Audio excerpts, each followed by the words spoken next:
Fraser Fast Track, the Fraser Institute's look at some of the week's key news stories. I'm Leah Costello.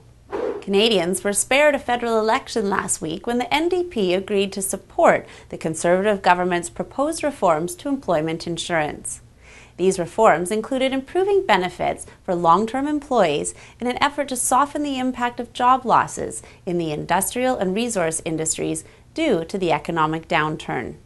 Charles Cirtwill, Executive Vice President of the Atlantic Institute for Market Studies, joins us today to discuss this policy change. Charles, was this reform to EI the best way to address the impact of the recession on Canadians? Well, certainly if you take a look at extending EI benefits for long-tenured workers, it's a lot better than taking that money and spreading it around so that every little town and city gets an extra rink. And do you believe that there are more reforms that need to be made to EI?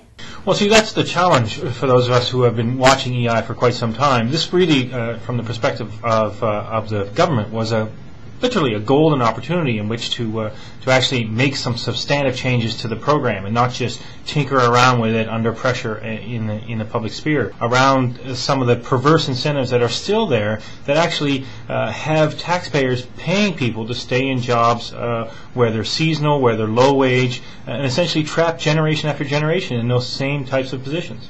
And so what reforms would you recommend to address those specific problems?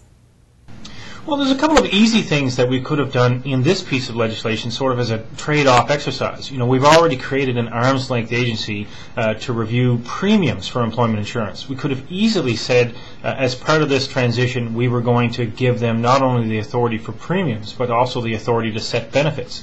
We could have given them the mandate that said, if you're going to set benefits, you need to do a couple of things. You need to make sure that the benefits and the premiums are tied to actual experience either in an industry or even at a specific institution. We do this for workers' compensation now.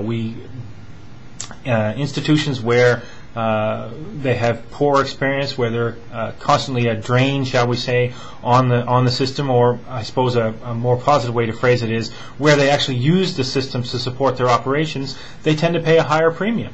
And I think we could do the exact same thing for employment insurance. Thank you, Charles, and thank you so much for joining us this week. To make sure that you get our episodes as soon as they're posted, make sure that you've subscribed to the RSS feed at fraserinstitute.org/multimedia or to the Fraser Institute channel on YouTube. We'll see you next week for Fraser Fast Track.